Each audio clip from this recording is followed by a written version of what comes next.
You'll never find anything better. My boss laughed when I handed in my resignation. You're nothing without this company. I smiled and said, You're right. Thank you for everything. His words sliced into me like they were designed to. 3 years of dedication reduced to mockery in an instant. The conference room suddenly felt too small, too warm. The resignation letter, pristine white against the dark wood of his desk, seemed to mock me as much as he did.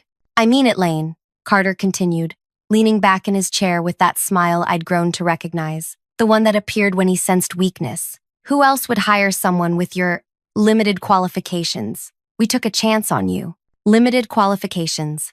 The phrase hung between us, while my mind flashed back to the 4 project proposals I'd developed that had revolutionized our client acquisition strategy, to the nights I'd stayed until midnight refining presentations he would deliver, to the 37% increase in quarterly profits directly attributable to innovations I'd spearheaded, innovations he had presented as his own during executive meetings. The timing is unfortunate, he added, tapping his gold pen against my letter. The international expansion project needed someone with vision. Not that you were in the running for it, but I had been. I'd researched that expansion for months, presented a comprehensive strategy that the board had praised. My application for project lead had mysteriously disappeared 4 times. The position went to Carter's golf buddy who'd been with the company for exactly 6 weeks. I appreciate the opportunity you've given me, I said, maintaining eye contact despite the heat rising in my cheeks. This seems like the right time for a change. Running away because you can't handle real responsibility, he said, sliding my letter into a drawer. Go ahead. I'll enjoy watching you fail. What he didn't know, what none of them knew, was that I hadn't been rejected from that expansion project because I lacked vision or leadership qualities. I'd been rejected because I was already being considered for something far greater. Before I continue with what happened next, I want to thank everyone who's taken time to listen to my story. If you've ever felt undervalued or overlooked at work, please drop a comment below. I respond to everyone. And if you want more stories about workplace justice, hit subscribe so you don't miss future uploads. Okay, now back to what happened with Carter. My name is Laine Nakamura, and until 3 months ago, I was a strategy developer at what everyone considered the top firm in our industry. I graduated from a state university with honors, but no prestigious connections. I worked twice as hard as my colleagues, with Ivy League backgrounds and family networks. I arrived first, left last, and volunteered for projects nobody wanted. People described me as quietly brilliant.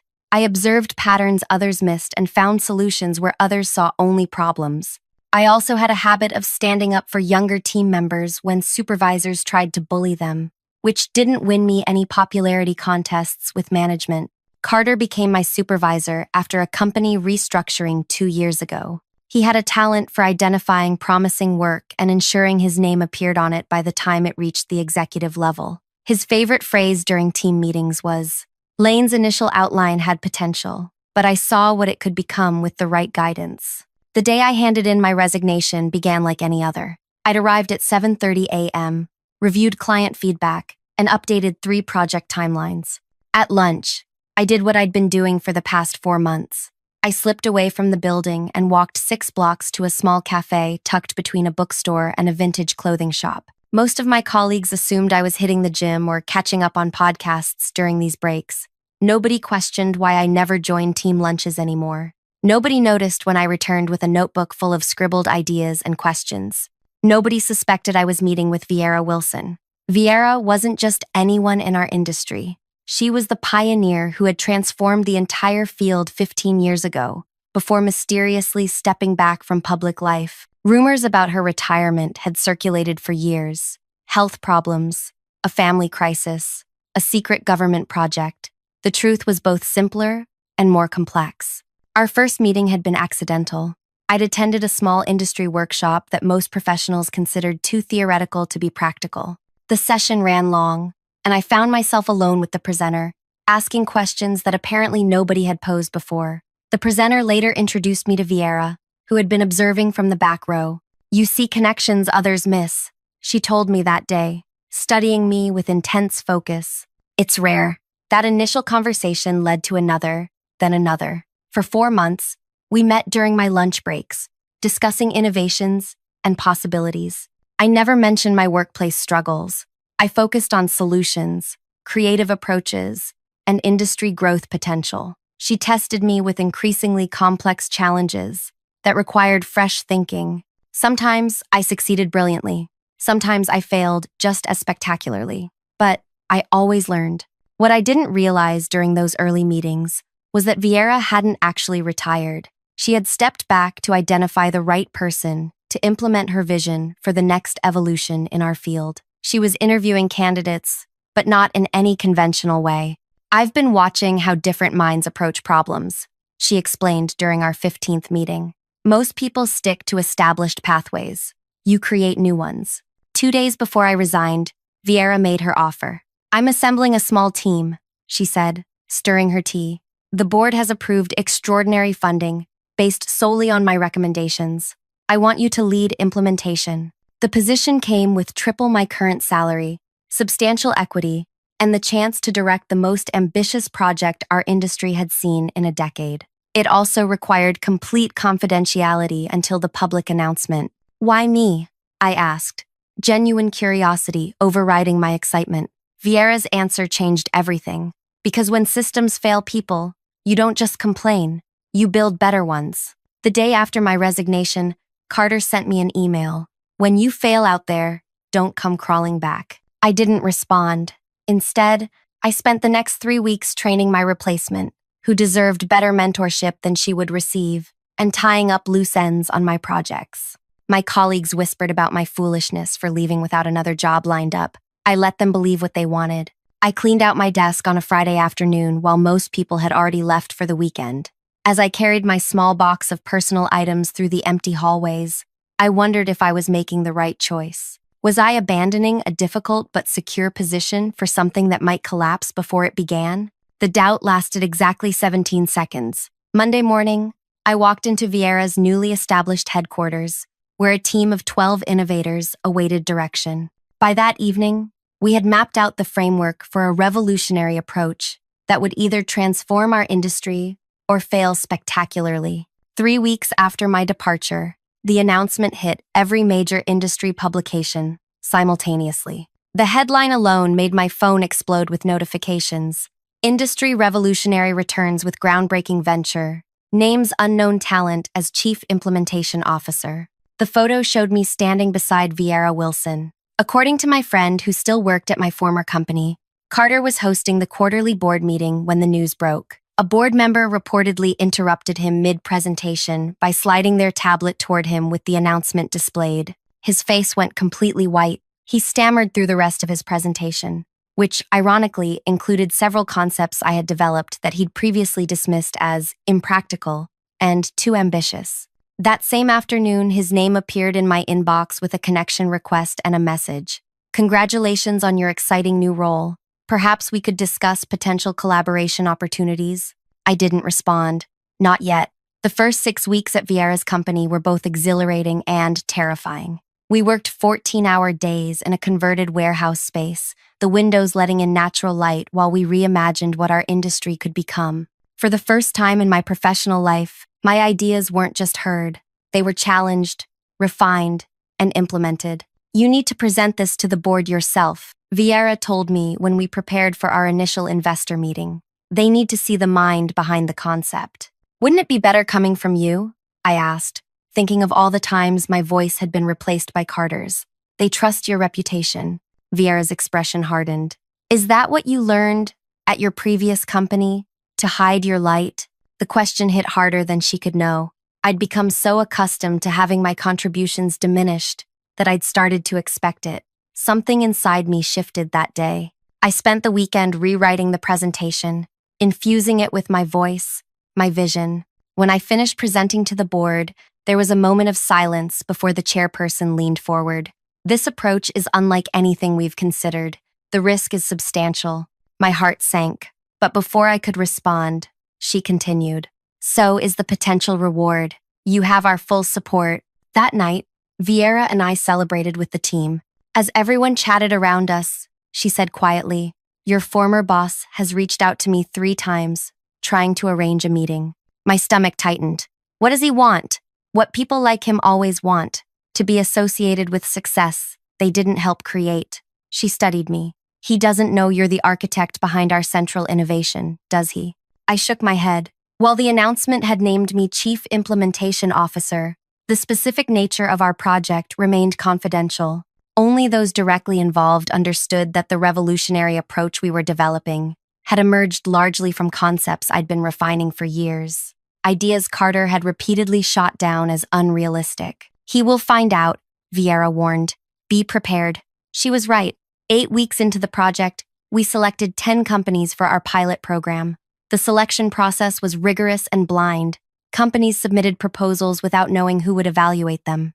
Our team assessed each submission based on specific criteria without seeing company names. When the final list was compiled and the names revealed, my former company wasn't on it. The next morning, Carter called my personal number.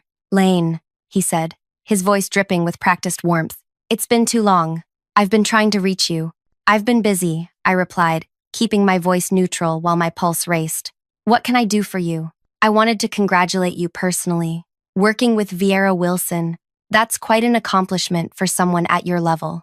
At my level, the subtle dig wasn't subtle at all. Thank you, I said, offering nothing more. I notice our proposal wasn't selected for your pilot program, he continued. There must have been an oversight. Our submission met all criteria. I took a deep breath. The selection process was blind, Carter. No names were attached to proposals during evaluation. Every submission was judged solely on merit. The silence that followed told me everything. Their proposal hadn't been good enough, not because I'd manipulated anything, but because the ideas weren't innovative enough. The irony wasn't lost on me. Had Carter allowed my strategies to be implemented during my time there, they might have made the cut. Perhaps we could meet, he suggested finally. For old time's sake, I could provide some guidance on your project. That won't be necessary, I said, but thank you for the offer. After we hung up, I felt strangely hollow. I'd imagined confronting Carter would be satisfying, but instead, I just felt tired. There was too much important work ahead to waste energy on the past. Or so I thought until 2 weeks later, when the industry blog TrendWatch published an interview with Carter. In it, he claimed that the innovation at the heart of our project had originated in his department. The fundamental approach was developed under my leadership, he stated. While certain elements have been modified, the core concept came from our team's work last year. My phone buzzed with messages from former colleagues. Some expressed outrage on my behalf. Others asked if Carter's claims were true. Vieira forwarded me the article with a single question mark. I sat at my desk, staring at his words until my vision blurred. This wasn't just about credit. It threatened our project's integrity. If people believed we'd simply repurposed existing work, our credibility would suffer. Vieira called an emergency meeting. We need to address this immediately. Legal is preparing a cease and desist letter. No, I said, surprising myself. That's exactly what he wants, to force us to reveal project details prematurely. We need a different approach. The team looked at me expectantly. For the first time, I shared the full history, how Carter had systematically buried my proposals while claiming credit for my successful work, how the innovation they were now implementing had been rejected 3 times when I presented it at my former company. I have another idea, I said, one that solves 2 problems at once. My plan was simple but effective. Rather than engage in a public dispute over ownership, we would accelerate our timeline for the next phase. Expanding the pilot program to include 5 additional companies, we would open applications to all qualified organizations and evaluate them through the same blind process. If Carter's company truly understands the innovation as well as he claims, I explained, their next proposal should reflect that understanding. If not, they'll expose their own deception. Vieira considered this.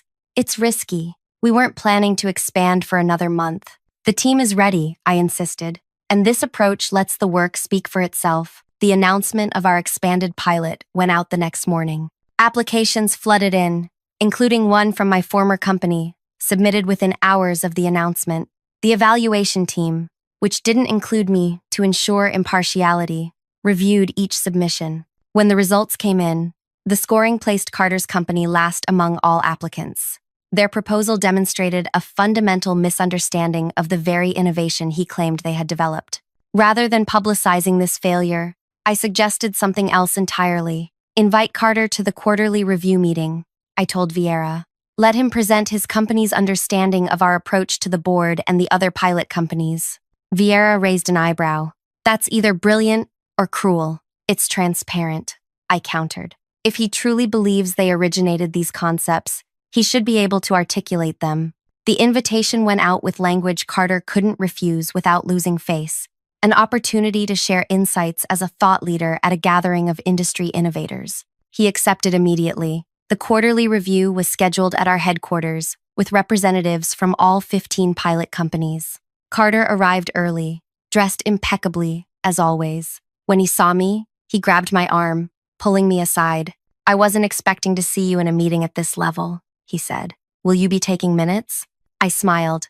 Not exactly. Before I could elaborate, Vieira called the meeting to order. She welcomed everyone, outlined the agenda, then introduced me, not just as Chief Implementation Officer, but as the lead architect of the entire innovation framework. Laine will guide us through the technical aspects before we hear from each company about their implementation experience, Vieira announced. Carter's expression froze somewhere between shock and disbelief as I took the center position and began my presentation.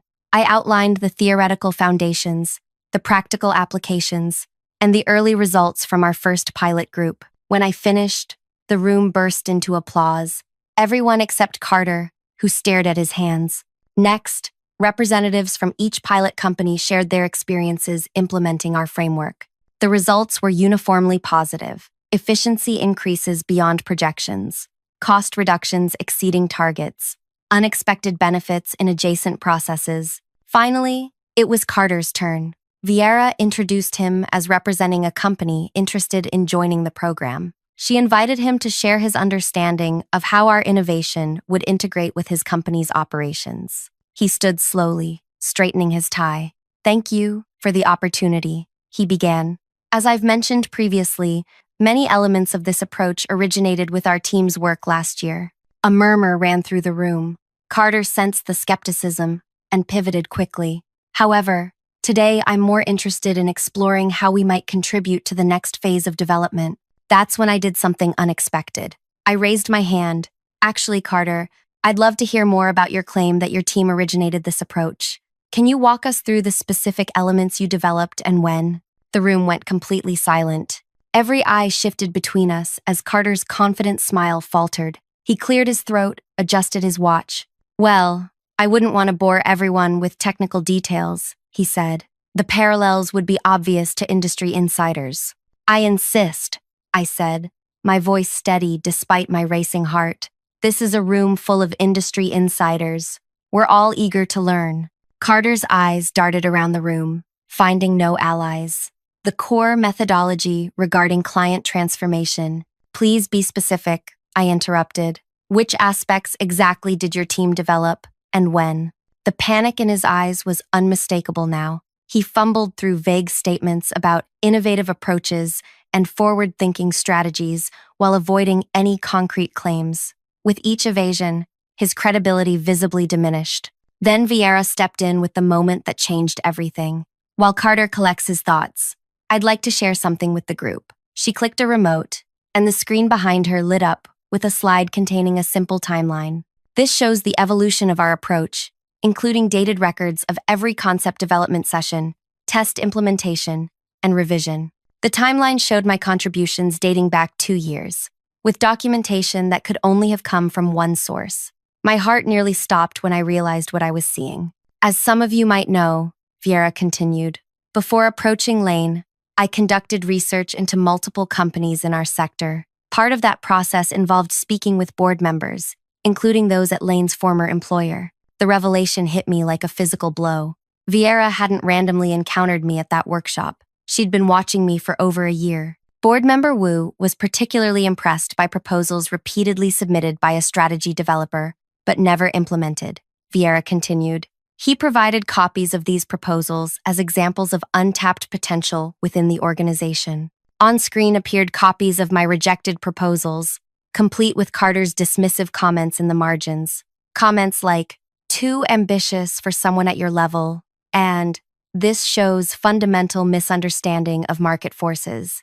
The same concepts now forming the backbone of our revolutionary approach. Carter's face drained of color. Those documents were internal. Indeed they were, Vieira agreed, which makes your public claim to have originated them particularly problematic, both ethically and legally. The meeting concluded shortly after. Carter left without speaking to anyone, his rushed departure leaving a vacuum of awkward silence. As other attendees gathered their materials, Vieira approached me. "I should have told you earlier about my conversation with Wu," she said quietly. "I wanted to see if you'd mention the stolen credit on your own. Why didn't you say anything when you published that interview claiming credit?" "Because how you handled it would tell me everything I needed to know about your leadership potential," she replied. "You chose transparency over retaliation. That confirmed I'd made the right choice." Later that evening, as I sat alone in my apartment processing everything, my phone lit up with a message from Morgan, my former desk mate, who still worked under Carter. "You won't believe what happened. Emergency all-hands meeting. Board member Wu was there. Carter's been placed on administrative leave pending investigation into misrepresentation of company achievements and suppression of innovation. Wu mentioned your name 4 times." I stared at the message, unsure how to feel. This wasn't the revenge I'd imagined. It was something more complex. The following weeks brought an unexpected twist.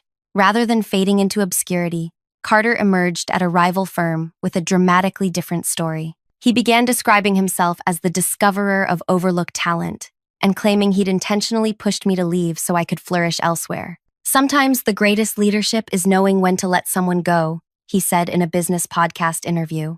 "I recognized Laine's potential required a different environment to fully develop. My first instinct was fury. He was rewriting history to cast himself as the mentor who launched my career. But when the podcast host reached out for my comment, I saw an opportunity for something better than revenge.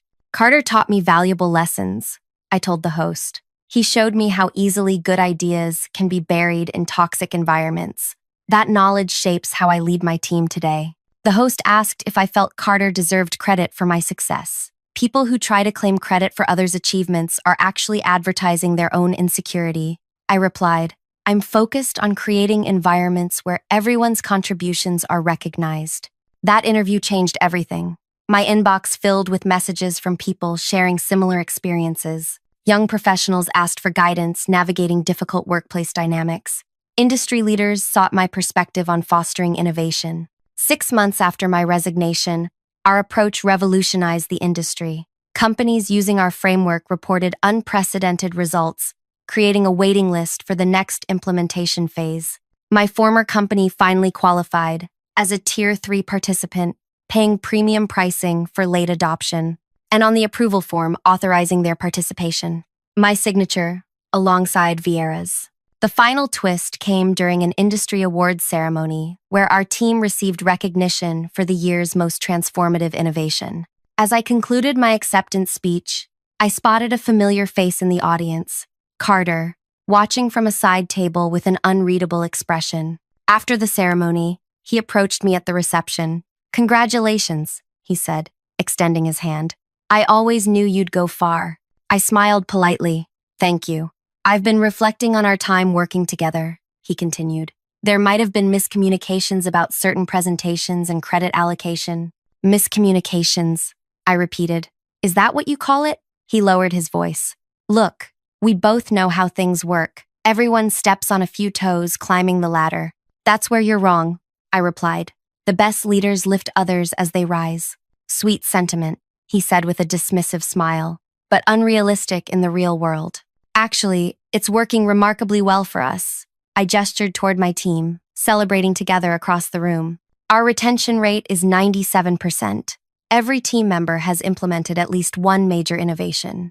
Nobody feels the need to steal credit because everyone gets recognized for their contributions." His smile faltered. "Your company is the exception, not the rule." For now, I agreed. But we're changing that, one organization at a time. As I turned to leave, he grabbed my arm. "Wait, I need to ask. Was it all planned? Did Vieira approach you while you were still working for me?"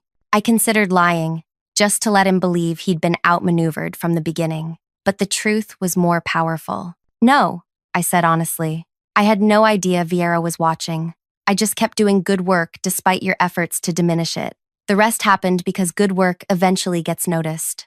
I rejoined my team, leaving Carter standing alone with his champagne flute and his regrets. 1 year after my resignation, I received an email from Wu, the board member who had preserved my proposals. He was now chairing an industry ethics committee and invited me to speak about creating environments where innovation flourishes. Your former company has undergone significant cultural changes, he wrote. Carter's replacement has implemented a transparent attribution system ensuring all contributors receive recognition. They credit your departure as the catalyst for this transformation. That night, I finally responded to Carter's original connection request, the one he'd sent the day the announcement of my new role went public. Thank you for everything, I wrote. You were right. I was nothing without your company. It pushed me to find somewhere I could be everything. Sometimes the best revenge isn't getting even. It's creating a world where others won't suffer as you did. Sometimes winning isn't about destroying your opponent, but transforming the game itself. Thank you for staying with me through this entire story. If it resonated with you, please hit that like button and subscribe for more stories of workplace transformation. I'd love to hear about your experiences in the comments below. Have you ever turned a negative situation into unexpected success? Remember, your next chapter might be your best one yet.